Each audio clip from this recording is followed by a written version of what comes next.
Ever wondered if you're really getting the best deal with your mortgage? With so many options out there, how do you know which one is right for you? Today, we're diving deep into the world of mortgages, comparing the 30-year fixed rate mortgage with the often misunderstood adjustable rate mortgage. So stick around to find out which one might just save you thousands of dollars. Hey guys, Martel here. I'm an entrepreneur and real estate investor, and I have done over 1,000 single family rental flips. And what started as a side gig turned into such a passion that I sold my house to double down on real estate investing. Every week I talk about how to create passive income, and believe it or not, with the right system and team in place, real estate investing can be a side gig that can make a huge difference. So make sure you like and subscribe. So James Choi is an economist at Yale, and he came out with this working paper that was published at the National Bureau of Economic Research, and it's called Popular Personal Financial Advice versus the Professors. Basically, he looked at 50 of the most popular personal finance books out there. Books with advice on saving for retirement, investing, buying a house, all that stuff. And he compared how their advice squared up with the more traditional economic thinking. So these are books like Personal Finance for Dummies, Dave Ramsey's Total Money Makeover, Tony Robbins' Money Master the Game, Susie Orman's 9 Steps to Financial Freedom. Choi is a behavioral economist, meaning that he believes that people don't always act rationally when it comes down to money, whereas more traditional economic theory paints humans as kind of these hyper-rational, disciplined creatures who are always acting in their own self-interest. Now, do you believe that people are fundamentally rational about money? Are you rational about your money? Are you rational all the time?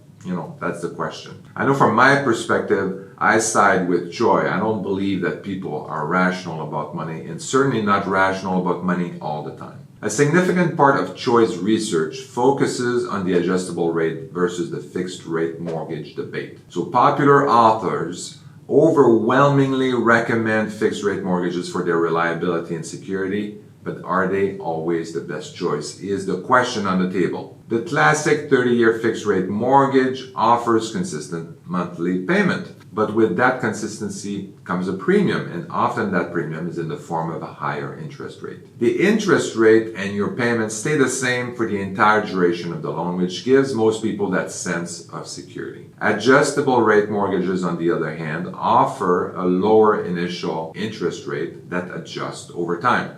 So this can be beneficial during economic downturns when interest rates drop. And for those worried about these skyrocketing rates, most adjustable rate mortgages come with caps that prevent these drastic increases for busting out the roof. With an adjustable rate mortgage, your mortgage interest rate and payments are adjusted every year. So this can go up, but it can also go down. The loan is still paid over a 30-year period, if that's the amortization period that you have chosen. Some products have 5-1 ARM, which means that the interest rate is fixed for 5 years, and then it adjusts every year after that. You also have the 7-1 ARM, which is based same principle, 7-year fixed interest rate, and then adjusting every year after that. Adjustable rate mortgages have a lower interest rate, and that is pegged to an index, which is an awesome feature in times of recession. Since interest rates tend to go down in a recession, that means that your payments also go down in the recession. So you're kind of getting a payment relief at the time when you need relief from your payment. So while the fixed rate mortgage offer payment consistency, they're not without risk, especially when inflation comes into play. So if inflation is really high, that means that you're getting a good deal if you're a fixed rate borrower, because the real interest rate, which is the nominal interest rate minus the inflation, is much lower. So if you're paying 8% interest and inflation is 5%, then your real interest rate is 3%, 8 minus 5.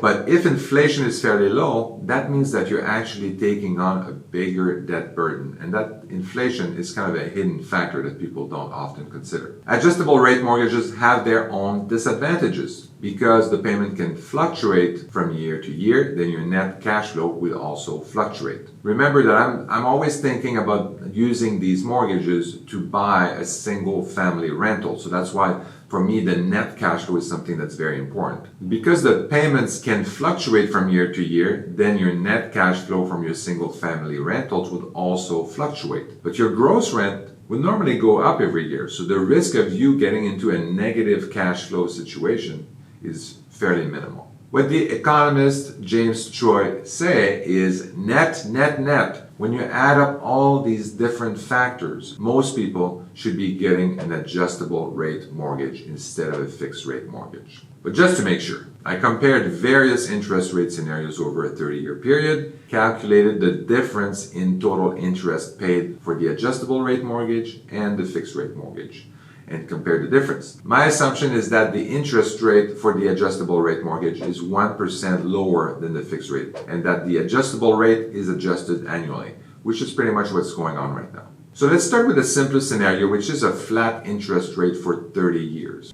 Obviously not realistic, but since the adjustable rate is 1% lower, it would cost almost 25% more in interest if you were in a fixed rate mortgage versus an adjustable rate. What that means is that your total interest payments over 30 years will add up to about $173,000 with the fixed rate mortgage compared to $147,000 with the adjustable rate. So you would pay $25,000 more in interest with a fixed rate mortgage on a $100,000 mortgage, therefore the 25%. Second scenario is a rising interest rate. I'm assuming that the interest rate is increasing at 1/4 point each year for 30 years straight. 30 years going up like this. This means that the fixed rate mortgage is fixed at the lowest interest rate and it stays that way for 30 years. In this scenario, you would definitely expect the fixed rate mortgage to be the best and to pay less, and in fact you do pay less. You pay 63% less in interest in the fixed rate mortgage than you do with the adjustable rate. The third scenario is a decreasing interest rate. So I'm assuming the reverse of the previous one, a decrease of 1/4 point every year for the next 30 years. Obviously, the fixed rate mortgage is going to be fixed at the highest interest rate over the next 30 years. In this scenario, you would expect the adjustable rate to do extremely well, and it does. In fact, you would pay 120% more in interest with a fixed rate mortgage compared to an adjustable rate mortgage. And finally, the fourth scenario is a more realistic scenario. The interest rate goes up and down. So I kind of nerded out on this one and used the Monte Carlo simulation to create 1,000 scenarios of interest rate changing over a 30-year period. So kind of like all over the place like that. And it turns out that you would pay 45% more on a fixed rate mortgage than you would on an adjustable rate mortgage. So based on these four scenarios, and after running 1,000 simulations, it seems that everyone should choose adjustable rate over fixed rate mortgages. And the only situation where fixed rate mortgage is better is if the interest rate is very low and you can lock it in for a 30-year period. So this was the situation we were in obviously in the last 10 years, but with today's interest rate, it looks like scenario 4 more closely approximate where we are today, where our current situation. And after running 1,000 simulations, it was cheaper to be on an adjustable rate. So when looking over the numbers, choosing the adjustable rate over the fixed rate mortgage is the logical choice, especially considering the current economic climate. The risk of inflation is eliminated with the adjustable rate. The chance of a spike in interest is possible, but with a 5-1 ARM, your interest rate is fixed for the first 5 years, so it is reduced. On top of that, you would have a cap, most likely, on that interest rate in case that interest rate goes to the moon.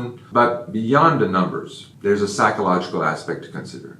The predictability of fixed rate mortgages offer a sense of security, while the adjustable rate has a potential for a payment shock, and that could be pretty daunting for some people. But is this fear costing investors more in the long run? And that is the question you have to ask yourself. So in the world of mortgages, there's no one-size-fits-all. That's why you have all these different options. While the data leans towards adjustable rate mortgages as the more logical choice, individual circumstances and risk tolerance play a crucial role. The key is to stay informed, understand the risks and benefits of each option, and make the choice that aligns with your financial goals and your peace of mind.